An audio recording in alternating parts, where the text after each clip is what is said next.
오늘은 열왕기상 22장 1절로 6절 말씀까지 하나님 말씀 전하겠습니다. 여기서 보니까 아람과 이스라엘 사이에 전쟁 없이 3년이 지나갔다고 했거든요. 이 전쟁 없이 3년은 뭐냐면 20장에 기록된 아벡 전투, 20장에 아벡 전투가 있었죠. 그래서 전투가 끝난 이후 3년 동안 이제 전쟁이 없었단 말이에요. 그 전쟁이 20장에 있었던 아벡 전투 이후에 3년간 전쟁이 없었다. 이제 그것을 보여줍니다. 이제 그 전쟁에서 여러분도 아시겠지만 아합이 베나닷의 그 왕을 완전히 격파하고 그 다음에 다 진멸시켜야 되는데 또 아합이 또 은근슬쩍 뭐라 했습니까? 마음이 약한 사람이에요. 마음이 약한 사람. 그러니까 살려줘 버리죠. 진멸해야 되는데 살려줍니다. 베나닷 2세를. 그때 이제 그게 이제 아벡 전투예요. 그렇게 해서 아람 군대가 이스라엘보다 더 강대국이었는데 하나님께서 이기게 해주셨잖아요. 그래서 2번을 이깁니다. 두 번, 아람 군대를 2번을 이겨요. 그래서 첫 번째 이겼을 때는 베나닷이 너무 이제 화가 나가지고 다시 재정립해가지고 그 다음 해에 또 신속하게 쳐들어왔거든요. 그걸 또 이겼어요. 근데 이제 그걸 이긴 것은 전부 다 전적으로 하나님께서 아합을 회개케 하기 위해서 여호와 하나님의 개입을 분명히 보여준 사건이라고 했잖아요. 그런데 아합은 하나님이란 개념이 없으니까 어떻습니까? 자기가 이긴 줄 알고 자기가 잘하는 줄 알고 이렇게 자비로운 마음으로 너를 죽일 수 있지만 죽이지 않겠다. 이제 이렇게 하면서 보내주잖아요. 그러고 나서 이제 그 베나닷 2세가 뭐합니까? 내가 돌아가면은 무엇을 바치겠습니다. 옛날에 우리 아람이 당신들 조상들에게서 뺏은 그 땅을 다시 반환하겠습니다. 이제 그렇게 말하면서 또 그 다음에 그 나라 안에서 어떤 다메섹에서 상권을 할 수 있도록 상권을 허락하겠습니다. 이제 몇 가지 약속을 하고 돌아가잖아요. 그 전투가 바로 아벡 전투예요. 그 아벡 전투에서 3년이 지난 지금입니다. 3년 동안 전쟁이 없었어요. 또 이제 이 시기에 3년 동안 서로 동맹을 했기 때문에 전쟁도 안 났을 뿐이고 안 나기도 했지만 또 이 시기에는 전쟁을 할 수가 없었습니다. 왜 전쟁을 할 수가 없었냐면은 이 이스라엘 땅이 이렇게 고구마처럼 길쭉하거든요. 이스라엘 땅이 고구마처럼 길쭉한데 아람은 이 위쪽에 있어요. 이스라엘의 위쪽에 여기가 이제 아람이거든요. 그리고 이제 그 옆에 그 아람이랑 이스라엘이 이렇게 동쪽에서 이렇게 감싸고 있는 나라가 아수르라는 나라가 또 생겼어요. 아수르라는 나라. 그러니까 아수르는 아람을 위에서부터 동쪽으로 이렇게 감싸고 있고 이스라엘도 그 아수르의 영역까지 이렇게 들어와요. 아수르가 엄청나게 크죠. 아람과 전부 다 이스라엘의 영역 안으로 들어오게 있단 말이에요. 그 아수르가 상당히 이제 부강한 나라가 되거든요. 상당히 부강한 나라가 되기 때문에 그 아수르를 대항하기 위해서 아람과 비롯해서 12나라가 연대를 해서 아수르를 대항을 합니다. 그만큼 아수르가 엄청나요. 아수르는 사실은 세계사적으로 보면은 아람이나 이스라엘하고 비교 자체가 안 되죠. 아수르는 자체가 제국, 최초의 제국이잖아요. 이집트 다음에 아수르잖아요. 아수르 다음에 바벨론이고 그러지만 그 아수르가 얼마나 큽니까? 그런 세계사적 대국가 사실 아람이니 이스라엘이니 일반 세계사적으로 보면은 요만한 나라죠. 요만한 나라. 그러니까 이 자체가 비교가 안 됩니다. 그러니까 이 강력한 나라가 성장하고 있으니까 아람하고 이스라엘하고 전쟁할 수 있는 생각도 없었고 오히려 이제 그 아람 최전방이 아람이거든요. 아수르의 최전방이 아람이에요. 아람이 주도적으로 전쟁할 때 오히려 이스라엘 병사들을 문헌에 의하면 이스라엘 병사를 한 10,000명 정도 파견하고 이스라엘에서 전차 한 2,000개를 파견했다라는 문헌이 있어요. 그렇게 사람들을 파견하고 전차를 파견할 만큼 아주 위급한 상황이었어요. 그래서 이제 12나라가 이렇게 연대를 해가지고 작은 나라 12나라가 연대를 해가지고 아수르를 겨우 이렇게 막고 지탱하고 있었기 때문에 아람하고 이스라엘하고 전쟁할 겨를이 없었죠. 그러면서 3년이 쭉 흘러났습니다. 그러니까 이 아람하고 이스라엘하고 전쟁이 없는 이유가 몇 가지가 있었는데, 첫 번째는 평화 조약을 맺었고, 베나단 2세가 돌아가면은 너한테 이렇게 이 땅을 바치고 뭐 이렇게 다메섹에서 상권을 주겠다, 이렇게 평화 조약을 맺었고, 두 번째는 평화 조약이 아니라 그래도 아수르의 대두 때문에 서로 전쟁할 수 있는 상황은 아니었어요. 그러면서 유야무야 3년 정도 지나오고 있는 시간입니다. 그래서 2절에 제3년에 유다 왕 여호사밧이 이스라엘 왕에게 내려가매. 이게 밑도 끝도 없이 그냥 유다 왕 여호사밧이 이스라엘 내려갔다 나와요. 이게 어떻게 왜 밑도 끝도 없냐 그러면, 전통적으로 남유다와 북이스라엘은 사이가 항상 원수였거든요. 항상 원수였습니다. 서로 대적하려는데 이게 친한 적이 없어요. 친한 적이 없는데 2절에 어떻게 친했고 어떻게 외교가 됐기 때문에 남유다 왕 여호사밧이 북이스라엘로 갔다, 이런 기승전결이었고 그냥 갔다 이렇게 나온 거죠. 그러니까 추측할 수는 있잖아요. 추측은 할 수 있는데 아합이 상당히 외교의 전문가입니다. 아합이 외교의 전문가예요. 그래서 아합이 분명히 그 남유다하고도 연대를 해서 아수르를 대항하기 위해서 남유다랑 연대를 했을 것이라는 추측이 충분히 돼요. 그러니까 아까도 12나라가 연대했다 그랬잖아요. 그러니까 그게 북이스라엘과 남유다를 따로따로 구별을 해가지고 12나라가 다 포함됐다고 본다 그러면 이 아수르의 어떤 성장을 통한 어떤 공포를 남유다랑 연대해가지고 하고 있었을 것이다. 그래서 이제 얘네 둘이는 전통적으로 서로 원수지간인데 아수르라는 대국 앞에서 서로 연대를 했을 것이다 라는 추측은 금방 할 수 있습니다. 그래가지고 이제 이 북남유다의 여호사밧이 이스라엘로 내려왔다. 그래서 재밌는 게 뭐냐면, 남유다가 아래쪽에 있잖아요. 아래쪽에 있고 북이스라엘이 북쪽에 있는데, 여기서 보면은 재밌게 이스라엘로 내려갔다. 그러니까 내려갔다. 예루살렘에서 사마리아로 내려갔다. 여러 가지를 봐도 내려간 게 아니라 올라간 건데, 그죠? 이렇게 하는 이유는 두 가지죠. 여전히 성경은 예루살렘을 중심으로 보고 있는 거죠. 예루살렘을 중심으로 보고 있는 것이고, 그 다음에 열왕기의 저자도 남유다를 중점적으로 보고 있다. 남유다를 중심으로 보고 있다. 그러니까 성경은 항상 이스라엘보다는 남유다. 그렇죠? 심지어 열왕기서를 저술한 이분도 북이스라엘의 이야기, 지금 아합 이야기 북이스라엘이잖아요. 북이스라엘 이야기가 많고, 엘리야도 북이스라엘 사람이거든요. 이런 많지만 그래도 이 사람도 마음속에 그 중심지는 남유다라고 할 수 있어요. 그 다음에 이제 여기서 여호사밧이 있는데요. 이 여호사밧은 유다의 4대 통치자입니다. 4대 통치. 유다의 4대 통치예요. 근데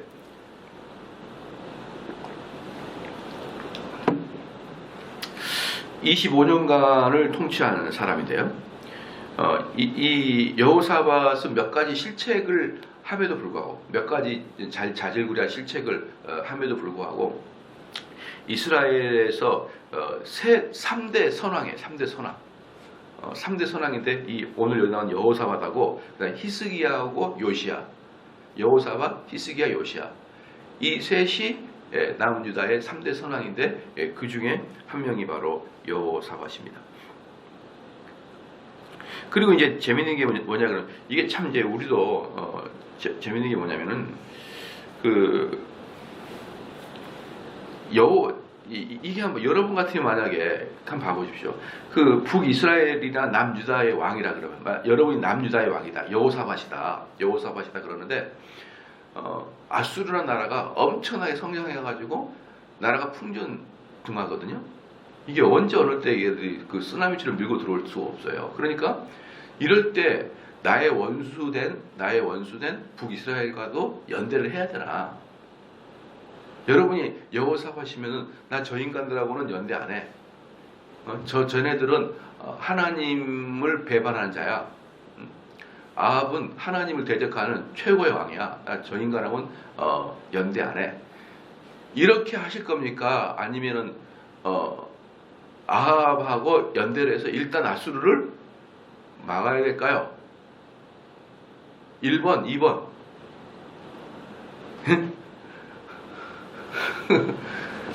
마스크를 쓰니까 누가 입을 떨썩거리지도 몰라요. 안 하는 것 같기도 하고 한 것 같기도 한데 뭔가 옹얼거리는데 뭔가 할 것 같은데 이게 참 난해하거든요.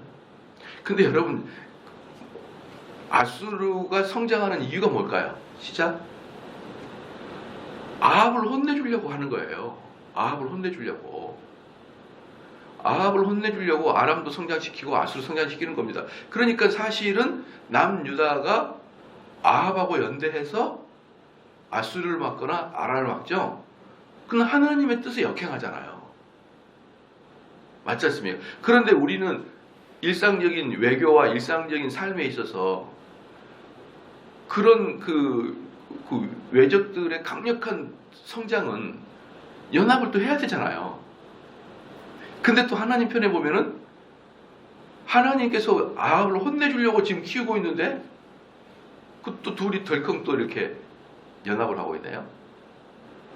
그런데 사실은 이 연합 자체가 그래서 하나님의 뜻에 부합하지 않아요. 이게 하나님의 뜻은 어긋납니다. 그렇기 때문에 애시당초 남유다랑 북이스라엘이 연합을 해서는 안 되는 거예요. 안 되는 겁니다.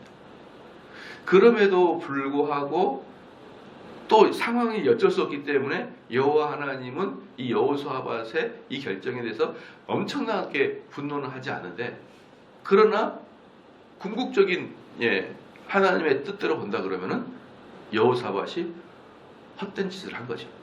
헛된 짓을 한 겁니다. 그러니까 이제 이게 여호사밧이 이스라엘로 내려갈 때, 아합을 만나기 위해서 내려갈 때 이미 기도를 해보고 좀 했어야 되는데 그러지 않고 덜커덩 그냥 내려갑니다. 3절에 이스라엘 왕이 그 신복에게 이르되 길르앗 라못은 본래 우리의 것인 줄 너희가 알지 못하느냐? 우리가 어찌 아람 왕의 손에서 취하지 아니하고 잠잠히 있으리요 하고, 이제 3년 만에 전쟁이 일어나는데요. 3년 동안 아수르란 나라를 대항하기 위해서 연합을 하다가 갑자기 전쟁이 나는 이유가 뭐냐면은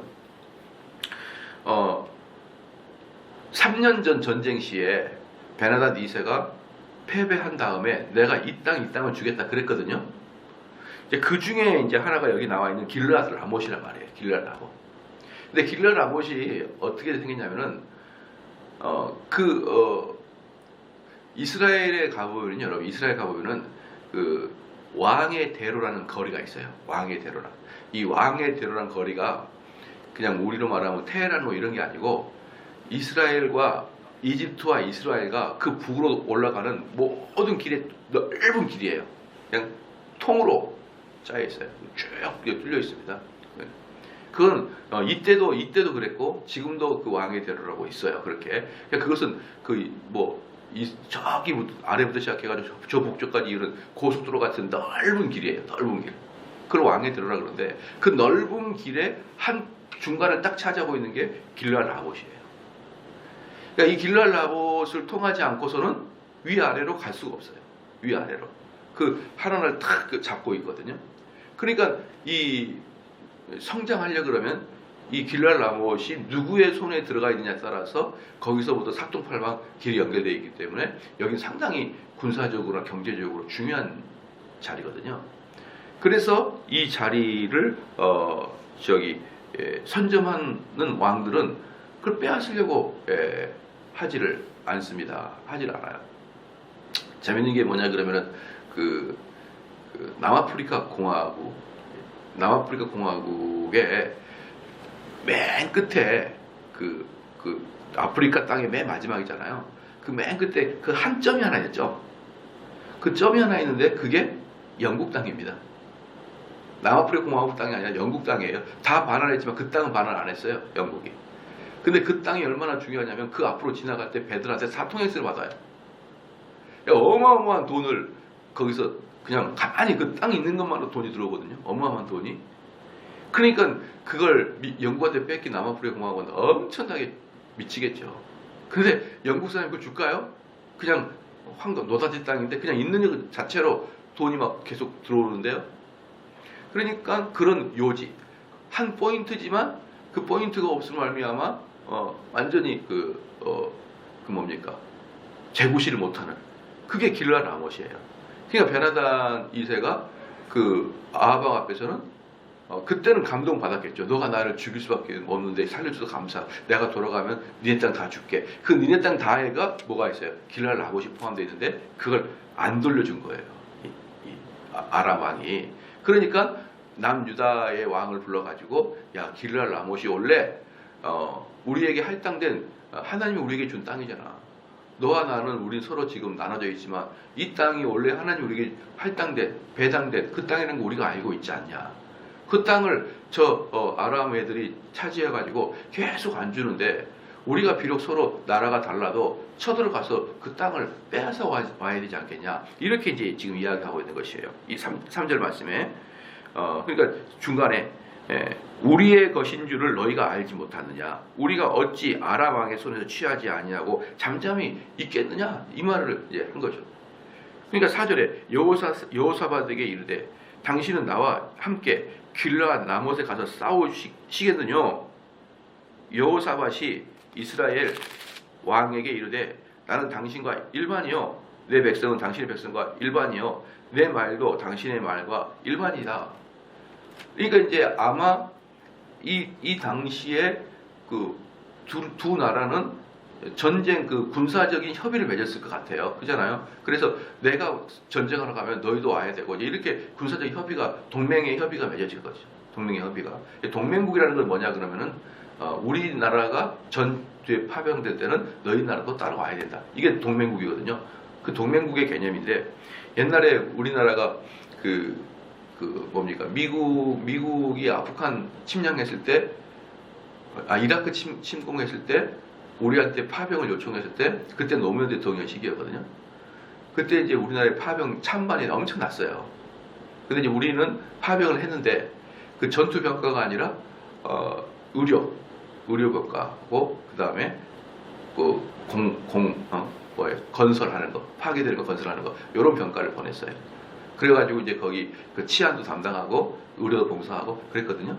근데 한국에서 그때 참관원이 되게 뜨거웠었는데 정말 웃긴 게 뭐냐면요. 미국과 우리는 동맹국이에요. 그럼 미국이 요청하면 우리 가야 돼요. 그게 동맹국의 개념이란 말이에요. 왜냐하면 우리나라 땅에 미국이 들어와 있잖아요. 우리나라 우리는 지금 전시잖아, 전시. 그래서 잠깐 휴전한 상태이기 때문에 미국이 들어와 있어요. 이게 동맹국 개념이거든요. 그러면은 동맹국이 위험에 처하면은 이 동맹국은 요청한다 그러면 빨리 가서 해줘야 되는 거예요. 그러니까 이것은 찬반 논쟁이 아니라 무슨 병가를 보낼 것에 논쟁을 해야 되는데 국가 자체가 찬반 논쟁하고 있어요. 우리가 미국 전쟁하는데 우리가 왜 개입해? 정말 책 한 권만 읽어보면 한 권이 뭐예요? 네이버만 딱 쳐다보면 동맹국의 개념이 딱 나와가지고 그렇게 말하는 게 얼마나 이상한 일인지 뻔히 아는데 그러니까 이번에도 트럼프 같은 경우도 돈을 우리에게 많이 물었던 게 뭐냐면 괘씸하다는 거예요. 우리는 너희들한테 엄청나게 이렇게 군사 물자를 갖다 댔는데 너희들은 왜 우리가 오라 그러면 안 오냐. 이렇게 해가지고 트럼프가 화가 났던 시작이 바로 그 부분이었어요. 그렇게 막 주둔금을 막 올리는 이유가 그러면 너희들 돈이나 많이 내 이렇게 됐던 거죠. 그러니까 우리나라는요 정말 조금만 읽어보면 알만한 내용들을 그렇게 안 읽어봐요. 그렇게 안 읽어요. 뭐 어려운 것도 아닌데 그렇잖아요. 여기서도 마찬가지예요. 여기서도 분명히 동맹국의 개념을 맺었던 것 같아요. 그러니까 아하방이 야 이리 쫓아가야 되는데 너희들 어떻게 생각하냐? 그러니까 당장 뭐라고 합니까? 우리도 너희랑 일반이다. 일반이다. 똑같은 생각이다. 똑같은 처지다. 이게 뭡니까? 말하자마자 그냥 곧바로 어때요? 파병 딱 결정 내리는 거예요. 근데 이제 여기서 문제가 뭐냐면 아하방은 나쁜 왕이잖아요. 여호사밧은 하나님의 왕이거든요. 그러면 이 말을 딱킹 하기 전에 잠시만 내가 하나님께 기도 한번 해보자. 이렇게 해야 될 거 아니에요. 이건 그렇잖아요. 그런데 여호사밧은 그것도 하지 않고 그냥 덜커덕 야 같이 동참해야지 이렇게 얘기한 것이죠. 이제 그러나 여호사밧은 뭡니까? 하나님의 사람이기 때문에 정신이 차려지는 거예요. 5절에 여호사밧이 또 이스라엘 왕에게 이르되 청컨대 먼저 여호와의 말씀이 어떠한지 물어보소서. 그러니까 여호사밧은 듣거든 이 일이 하나님에게 합당한 일인지 하나님께 물어봐야 되는데 아합은 하나도 하나님의 개입이 없어요. 하나도. 기승전결 그렇습니다. 예. 교회 일도 마찬가지거든요. 교회 일도 뭔가를 할 때는 항상 하나님께 이렇게 물어봐야 돼요. 기도해야 되고 그걸 고민해야 되고 말씀 속에서 이게 올바른 것인지 물어봐야 되는데 그 기도와 그 물음 없이 그냥 결정해버리고 그냥 일을 추진하면은 비록 교회 안에서의 사역이지만 사실은 세상 일과 똑같은 거예요. 그렇게 돼버리면. 그러니까 어떠한 일을 할 때 그 사람들은 그걸 놓고 엄청나게 기도하고 하나님의 의미가 무엇인지를 파악하려고 노력하는 그 노력은 하나님의 사람은 그렇게 하는 것이고 불신자는 천만의 말씀입니다. 자기가 원하는 대로 다 결정을 해버립니다. 그러니까 여기서도 봤을 때 여호사밧과 아합의 그 신앙관이 확실하게 보입니다. 6절에 이스라엘 왕이 선지자 400인쯤 모으고 저에게 이르되 내가 길르앗 라못에 가서 싸우랴 말랴 저희가 가로되 올라가소서 주께서 그 성을 왕의 손에 붙이시리다. 여기 400인이 어떤 사람인지가 정확하지는 않습니다. 선지자 400인인데 당연히 두 가지 설이 있어요. 첫 번째는 뭐냐면 엘리야가 그 바알 선지자랑 싸울 때 450인을 죽였거든요. 그 죽인 이후에 또 이세벨이 또 400인의 선지자들을 다시 모았을 것이다. 얼마든지 공무원이잖아요. 얘네들 공무원이지 않습니까? 그러니까 다시 모았을 것이다. 두 번째의 특징이 뭐냐 그러면은 이스라엘에서는 바알 선지자도 있고 또 다른 쪽에서는 여호와를 섬기는 선지자들을 그냥 그대로 놔뒀을 것이다. 그 두 가지 설이거든요. 근데 두 번째 게 맞아요. 두 번째 게 더 합당하다고 생각합니다. 왜냐 그러면요. 엘리야 시대 때 그 바알 선지자들하고 엘리야는요. 그냥 그 모양 자체가 구별되어 있어요. 모양 자체가 구별되어 있는데 여기에서의 그 선지자들은 모양은 이스라엘 선지자들 그 하나님 성경 선지자하고 똑같아요. 근데 뭐만 다르냐면은 하나님의 신탁의 결과만 달라요. 그렇잖아요. 그러니까 바알 선지자라고 말하기보다는 여호와 하나님을 섬기는 선지자인데 어영 선지자일 것이다라는 확률이 많죠. 어영 선지자가 뭡니까? 자기들의 이익과 목숨을 위해서 왕을 위해서 이야기해주는 자들이죠. 그게 어영 교수 또 어영이라고 말하는 게 그런 거거든요. 그러니까 이제 이게 뭐냐 그러면 이스라엘이라는 땅은요 하나님의 땅이기 때문에 왕의 땅이 아니라고 말씀드렸잖아요. 그러니까 하나님의 땅이기 때문에 이스라엘 왕은 다른 나라의 왕에 비해서 훨씬 많은 제한을 받아요. 그러니까 전제적 통치를 할 수가 없어요. 이스라엘 왕은 어쨌든 하나님의 통치를 받아야 되는데 그 하나님의 율법을 통해서 그 나라를 통치하기 때문에 왕도 율법 아래에서 통치를 받아야 되는 거예요. 그 이스라엘의 운명 자체거든요. 근데 사람이 왕권을 하다 보면은 어느 순간부터 자기가 이방인의 왕처럼 전제 정치를 하려고 딱 마음을 먹는 거예요. 그럴 때마다 선지자가 그러면 안 됩니다 라고 왕에게 가야 되는 거예요. 그러니까 선지자가 왕에게 갈 때는 거의 대부분 이스라엘 왕이 자기 위치와 신분을 망각하고 이방인의 왕처럼 정권을 장악하려고 그럴 때 그때 선지자가 가가지고 그렇게 하지 마십시오. 또 자기 왕권을 이용해서 그 권력적 비리를 저지르거나 권력적 죄를 저지르려고 할 때 그렇게 하지 마십시오 라고 선지자는 그런 존재예요. 그러니까 선지자는 왕한테 갔다 그러면 뭐예요? 떼끼 이게 바로 선지자거든요. 왜냐하면 이스라엘이라는 존재의 이유 자체가 그래요. 그렇기 때문에 왕하고 선지자는 항상 긴장관계고 항상 왕에게 찾아가는 선지자들은 싫은 말을 할 수밖에 없는 게 이스라엘의 어떤 조직입니다. 그런데 맨날 와가지고 싫은 소리만 땡땡 하면은 사람이 어떻게 살아요? 그러니까 어영 선지자들을 키우는 거예요. 나한테 좋은 말 해주고 나한테 좀 부담 없이 해주고, 그러면은 그런 사람한테 가서 그런 사람이 예배 인도하고 그런 설교할 때는 그걸 은혜 받고 있다가 또 뭡니까, 월급을 주면서 공무원처럼 키우는 그런 어영 선지자들을 만들고 싶겠잖아요. 근데 여기에서 봤을 때 이들은 바알 선지자나 아세라 선지자가 아니고 어영 선지자일 것이다 라는 것이 훨씬 다수의 의견이에요. 그러면 어떤 결과가 나타나냐면, 아합은 이스라엘의 바알 선지자와 아세라 선지자들을 놔두고, 또 어영이지만 여호와 하나님을 섬기는 선지자들을 또 이렇게 400인씩 이런 개념으로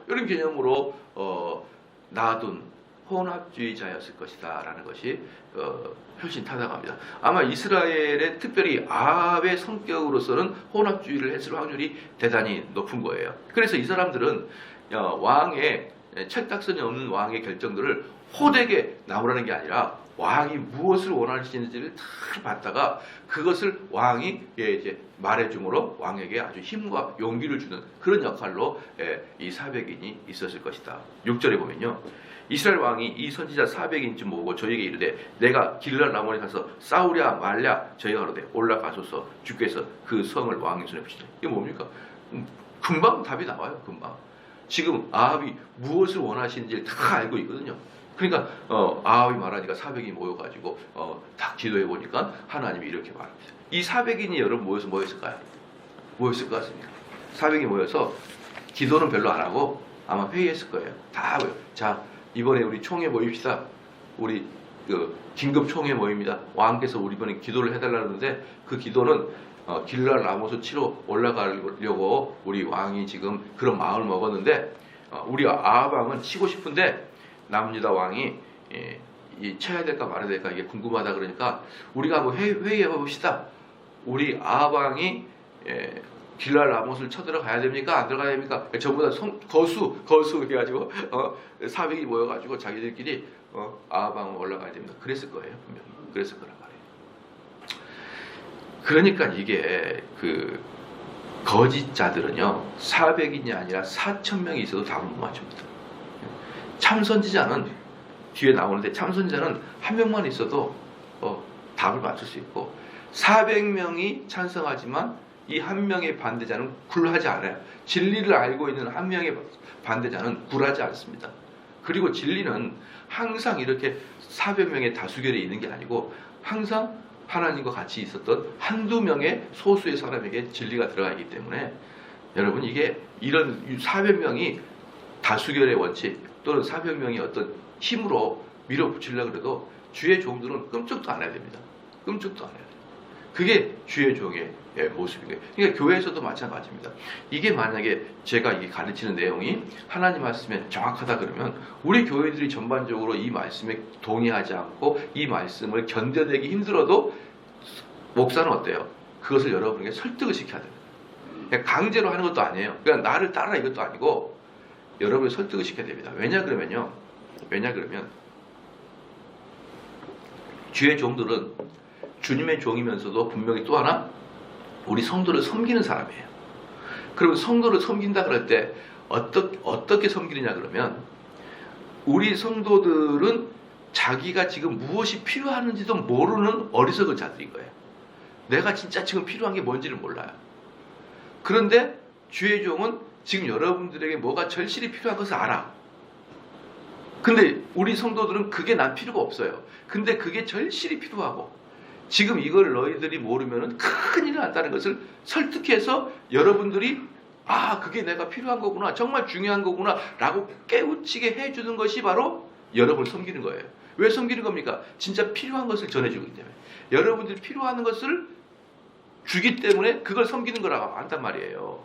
지금 여러분 이해가 되시죠? 그러니까 목회자가 우리 성도를 섬긴다 이럴 때 제가 어려운 거 해드릴까요? 이렇게 섬기는 게 아니에요. 집에 지금 당신 집에 내가 가서 모시를 좀 박아드릴까요? 당신 이사 가는데 내가 이삿짐 좀 도와줄까? 이렇게 섬기는 게 아니고, 그렇게 섬기는 게 아니고, 꾸준히를 섬기는 게 아니고, 여러분이 필요한 것을 제공해주면서 그걸 섬기는 거예요. 근데 문제는 뭐냐면, 우리 성도들은 그게 나한테 지금 절실히 필요한지 몰라. 그렇기 때문에 거절하는 거예요. 난 필요 없어요. 왜 그런 식으로 이야기하세요? 그럴 때 나는 여러분을 섬기기 때문에 여러분의 기분을 해치지 않아야겠다. 이게 아니에요. 그게 얼마나 나한테 필요한지를 설득을 시켜주는 것이 목회자의 일입니다. 그러면서 결국은 이게 정말 중요한 일이구나 라고 깨우치고 그것을 목회자가 제공을 계속 하는 거예요. 그러면 여러분에게 섬기는 거죠. 그 개념 아시겠죠? 그러니까 많은 목사님들을 보면요, 교인들을 섬겨야 한다 그러면 뭐 필요한 거 없으세요? 이게 무슨 안 그렇게 하는 게 아니고 정말 우리 성도들에게 필요한 것을 제공해 줄 때. 근데 그 과정까지는 어때요? 싸워야 되는 거예요. 싸워야 되는 겁니다.